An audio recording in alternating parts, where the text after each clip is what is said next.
Hello there friends and welcome. For today's Pathfinder video, I want to show you some very nice and very useful tips to help you, especially if you are a beginner, to have an easy time during what is the toughest and most annoying part of the game for most players, the early game. While most of this video footage is on the core difficulty, some is on unfair, these tips are amazing for any difficulty, including hard and unfair. And even if you're already an experienced player, you might learn a few new things. I'll guide you through a lot of stuff, including the best early crowd control spells, ways to easily set up ambushes against enemies, as you catch them unaware for extremely powerful alpha strikes, best consumables to help you defeat even the toughest and optional chapter 1 encounters, and a lot of other fun stuff. So let's give it a go, shall we?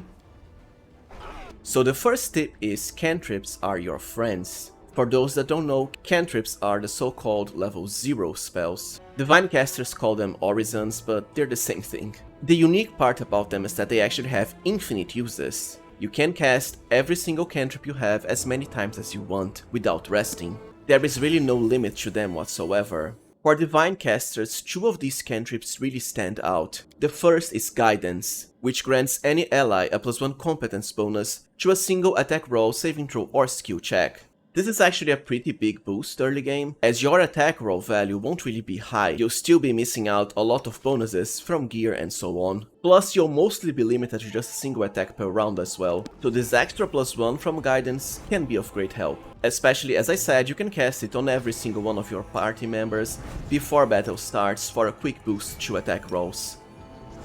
The second great divine cantrip is Virtue, which grants any ally an extra single point of temporary HP. This can make a big difference because early game you won't have many sources of healing and pretty low hit point score as well. Remember that your main character, as soon as the game starts, we also get the Light of Angels party-wide ability with no limit too. When you combine it with Virtue, every single party member will have an extra +2 temporary hit points. It might not seem like much, but it can make the difference between life or death, or at the very least reduce the amount of potions you have to use early game when you won't have many. Now of course you might say it can be a bit annoying to cast both Virtue and also Guidance on every single party member before every battle early game, and that is somewhat true, but it will help you. But of course, if you have the Prebuffs mod, you can easily set it to be cast on every single one of your party members with complete ease and just the click of a button.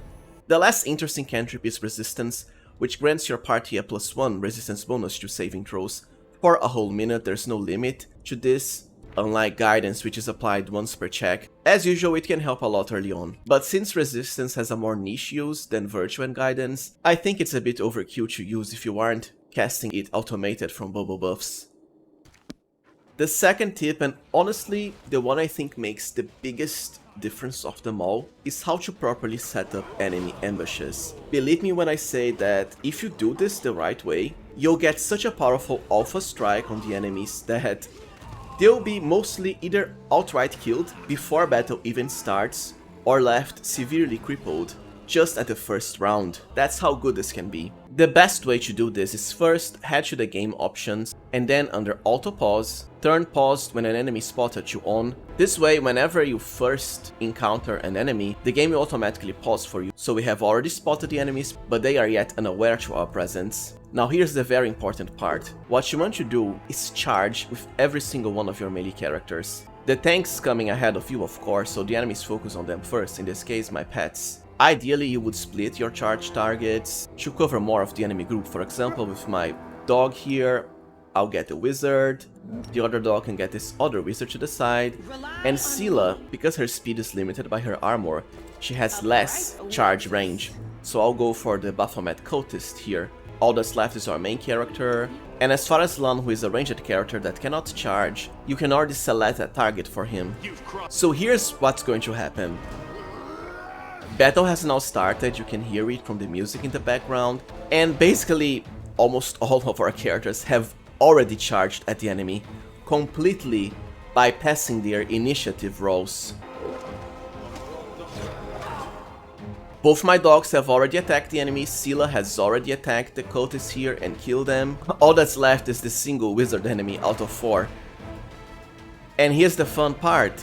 It's only been like 1 second into the start of battle. The beauty about charging out of battle and ambushing the enemies is that you're not only closing the distance as fast as you can through charging, you also get a free attack on your targets, which bypasses the limitation of just a single attack per round in the early levels.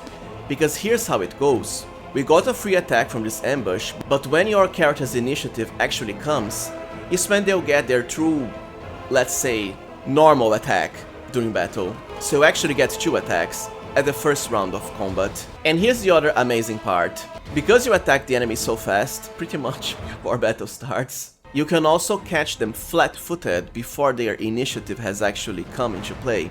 And the thing is, enemies tend to have way lower flat-footed armor class than their normal AC. Not so many for this enemy in particular, but trust me, they do. Especially bosses, especially on, let's say, hard and unfair difficulties. And by the way, I almost forgot, because your ambush attack came from the charge ability, it also has a built-in +2 bonus to your attack rolls from charging, which is amazing for the early game when you still have low attack rolls, to ensure your attacks will hit, even for unfair, really. The only downside is that charge will also apply a -2 penalty to your AC. But honestly, even for your tanks, like I said, because you basically wreck almost the entire enemy pack in just the first round, it's more than worth it. Also, this isn't just good for the early game, it actually scales quite wonderfully even into the mid and the late game, as you can see here.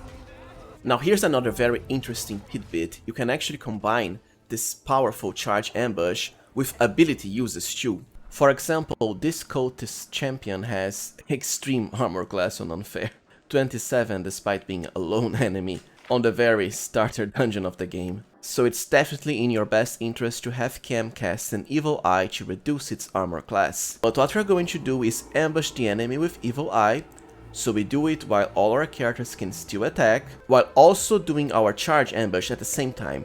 Here's how it works. First, have Cam go for the Evil Eye. Now, you'll notice she'll go through her casting animation. She first raises her hand upwards and then does like a little throw at the enemy. Right after she raises her hand up. Right, so now she's going into the throwing animation. This is when you want to charge with your characters, because if Cam completes her animation, the enemy will be hit with Evil Eye, but battle will then automatically start, which blocks your other characters from ambushing the target. Which is why, right as Cam is going through the final step of her animation, is when you want to then charge with your characters. And also attack with LANN. There we go, we are already charging, and Cam is already casting Evil Eye. The cultist was already hit with it, and we still retain our charging ambush. Of course, you're also going to catch the cultist flat-footed with this, which reduces its overwhelming armor class even further. See, we pretty much alpha-striked it to death, despite being on unfair, and an enemy with 27 AC just at, what, level 3, with around 10 attack bonus, or even less, for some of our other characters. Now, for turn-based mode, this ambush strategy isn't as overwhelmingly powerful, but it can still help. So basically what happens is, our main character here, he still got a free charge, which was able to catch the enemy flat-footed, despite rerolling pretty low on initiative. But there's a difference between all your characters charging and just like one of them. Still, it can help. Now, one of my favorite tips, and pretty much one of the best strategies you can have in the early game, is to rely on crowd control spells besides buffs, the most important one being Grease, a level 1 Conjuration Arcane spell. There is really no words to say how powerful Grease is overall. It bypasses spell resistance, so perfect against demons, hits a pretty big area, and also has a lingering property to it, so very efficient because when you first cast it, anyone inside the grease puddle has to pass a reflex saving throw or fall prone. Enemies that are prone lose their action for the round, take a massive -4 penalty to AC against melee attacks, so they're basically sitting ducks, and at the next round, if they manage to pass against the grease, they'll try to get up, which then procs an attack of opportunity from all of your nearby allies, basically a free attack. So overall, an enemy that is greased is doomed, as simple as that. Now, the only truly annoying part about grease is that it does have friendly fire. However, through the aid of the Metamagic selective spell feat, you can make grease foe only as early as level 3. For another amazing crowd control spell, early game we also have Glitter Dust, A level 2 Conjuration spell, very similar to Grease, so also bypasses spell resistance, has a lingering area of effect, except the enemies have to pass a will saving throw or become blind, and blind is quite a crippling debuff. It reduces their armor class, adds very high staple miss chance on their attacks at 50%, they are basically doomed just like Grease. Now let us cover some very useful and important consumables for the early game. The main reason to use them is that, well, at this point of the game, your characters won't really have either enough spell slots, spell duration, or even high enough level to cast these spells. So these consumables can make a big difference. For starters, we have Potions of Blast Weapon. You might have already noticed that all demons, even the weakest of them, have damage reduction against physical attacks. That is only bypassed by Cold Iron or good aligned weapons. Early in the game you won't really have many of these, if any, to be fair, besides Finian. And this is where Blast Weapon comes into play, mostly for the optional, more powerful demon encounters that have around 10 damage reduction. If you don't have this early game, they'll basically eat almost all of your physical attack damage, as 10 is quite a lot. With Blast Weapon you easily bypass that. The duration is only 1 minute per level, but that is more than enough because these tough Chapter 1 demons, they only appear pretty much in optional areas or are bosses, so you don't fight them on every single corner. Plus the potions are pretty cheap at 50 gold only, just like Mage Armor potions. You also have Magic Fang for your pets. It won't bypass demons' physical resistance, but can help against other enemies like gargoyles, who only take full damage from weapons that are at least +1 enchantment or higher. Potions of Protection from Evil can also help quite a lot early on, for your tanks at least, for the +2 deflection bonus to AC and resistance to saving throws against evil enemies. Now unfortunately, the main tavern vendor, at Defender's Heart, only sells 8 potions of Blast Weapon, but there are other ways of getting them. Of course you also have potions of Align Weapon, good, but they're kinda expensive at 300 gold. The best alternative to me is to head to the Tavern Cleric, Visely here, and then buy Scrolls of Blast Weapon, which are 125 gold and have the same effect as potions. And of course, SEELAH herself will be able to cast a Blast Weapon spell once she hits level 4 Paladin, but early on she'll only have a single slot, which is why I say the consumables are so important. And speaking about scrolls, for some of the toughest Chapter 1 encounters, the optional ones with super powerful demons like the Nabasu, the Brimorak, the Vrock, and the Succubus, some of these scrolls can make a big difference. For example, Resist Fire Communal and also Resist Cold Communal, just one of them is enough, will severely reduce the difficulty of the Brimorak and the Shadow Demon fights. Meanwhile, Freedom of Movement and Death Ward can make the Nabasu pretty easy, even on unfair. On the other hand, without them, it's kind of a death sentence. Lesser Restoration Scrolls can also help a lot early on to remove ability damage. Even Scrolls of Cure Light Wounds and Cure Moderate Wounds, so you don't have to spend as many potions healing your party early. And here's the fun part, the scroll version of the healing spells is actually cheaper than the potions. Cure Light Wound is only 25 gold for each scroll. The potion on the other hand is double that, 50 gold, the same for Cure Moderate Wounds and so on. Don't be afraid of spending money in some of these consumables, because the reality is, even at just Chapter 1, you find quite a lot of gold, certainly more than 30,000 and 40,000 even. Now I want to talk about Reach Weapons, another very powerful early game tool. Reach Weapons are unique because they can actually attack even at melee at higher range than normal weapons. For example, the attack range with my Greatsword, a normal weapon, is the yellow circle around my character. Now notice the difference between it and a glaive, which is a reach weapon. It's way bigger. Combine it with a size increasing spell like Enlarge Person, and you basically hit the enemy like from the other side of the screen. The reason reach weapons are so important is because when you increase your attack range, you also allow your character to completely ignore his armor class, as the enemy's attention will instead be focused on your tank, while your reach weapon character attacks them from behind, so they cannot get to you at all. And even if they try to move past your tank, they'll be hit with an attack of opportunity, something that the artificial intelligence doesn't really enjoy doing, let's say. Lastly, because glaives, for example, are reach weapons and the favorite weapon of Baphomet, one of the main demon lords in the game, a lot of the cultists you fight carry glaives, even early game. The Masterwork glaive, for example, you can get as early as the first dungeon in the game, the Shield Maze, even at the very start of it. There will be plenty of powerful glaives you can find early on, even at chapter 1, but you can also go with Bardishes, and there's of course full shards too, but they require exotic proficiency. Glaives and Bardishes are just martial. And for characters that only have simple weapon proficiency, you can go with long spears, including sorcerers, clerics, and a lot of others. As usual, the main benefit of rich weapons is to allow your melee characters safety. Now let us talk about pets. If you have watched some of my previous videos, then you already know that pets in Wrath of the Righteous are, to put it simply, extremely overpowered.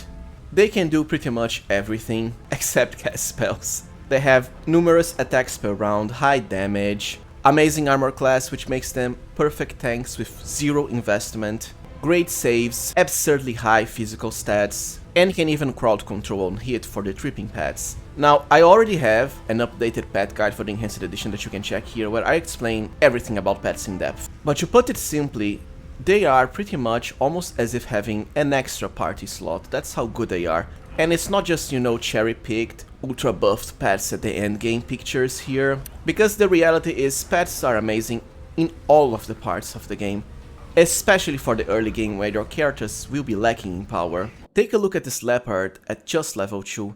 It already has 28 armor class with only mage armor, an hour's lasting buff. We can still add bark skin for an extra long lasting +2, so 30. There's also Shield of Faith and so on. It also has 3 entire attacks just at level 2, all at +9 attack bonus, and the first one can even trip the enemy for free.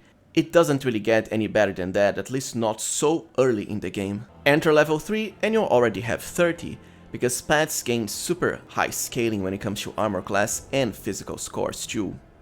Now, the usefulness of pets is further empowered by the fact that there's quite a lot of different classes that have pet archetypes, enough to suit any playstyle. For example, for arcane casters we have Sylvan Sorcerer, even Magus with Arcane Rider too. Divine casters have it super easy. Cleric and Inquisitor can get a pet through Animal Domain. Druids already start with a pet. Oracles have one from the Nature Mystery and the Animal Companion Revelation. Hunters are all about pets. Even classes like Barbarian can get one through Mad Dog. Monk through Sohei. Paladins can easily get a horse at level 5. And of course, Cavaliers and Rangers are all about pets too. Ranger even has the Nomad archetype, which highly supports a mounted archer type of character. Quite unique and very fun. And speaking about mounted combat, just as a quick note, whenever your character is riding your pet, it is the pet's armor class that will count for both melee and ranged attacks you might receive, which means you are freely given the option to fully optimize your actual character in offense, without caring at all for armor class. And this is important because don't forget, the pet is a side feature of your character, right? You still have your whole character that you can develop in any way you see fit. The pet is a bonus, and quite an amazing one while we are at that. So trust me, if you are a first-time player, I would highly recommend you go with one of the classes that has a pet. And I pretty much have guides for like almost all of them that you can check in my builds playlist. Now this is pretty important too, proper party formation. Ideally you definitely want a custom formation. It is in your best interest to set your tank characters way ahead of the other party members. I often have my pets cover the tanking roles, which is why they are right here at the front. The other characters should stay at the back, especially ones that are the so-called glass cannons like CAMELLIA here, even as far as close to LANN, which is a ranged character. The reason is simple. By having your tanks start at the front, they'll close into the enemy before the other characters get to them, which means the enemies will then focus on the tanks, which is why all of the enemies here are directly attacking my dog Buddy here, who is the first character ahead of all of the others. This guarantees safety for your characters that don't have to focus on armor class. The reason my main character and SEELAH are not as far back as CAMELLIA, despite them not having high armor class, is because they have reach weapons, so they can safely attack behind the pass anyways. Lastly, before finishing this guide, I want to talk about buffing. If you are on core, but mostly hard and unfair especially, the so-called prebuffing, that is, casting buffs before battle starts, becomes somewhat of a necessity. Even early game there are many powerful, long-lasting buffs like Bark Skin, heroism, and mage armor that you can cast on your characters, together with the shorter ones like the animal buffs, protection from evil blasts, and so on. So the reason I'm not going in depth as to what the best buffs are here is because I already have a guide for the best buffs in the game, both arcane and divine buffs, that you can check, linked to the side here or in the video description, so please be sure to take a look at them. Well, alright friends, so this was it from my best beginner tips video. If you found this guide useful, please remember to like, subscribe, and even consider becoming a channel member. Thank you for watching and see you next time, friends.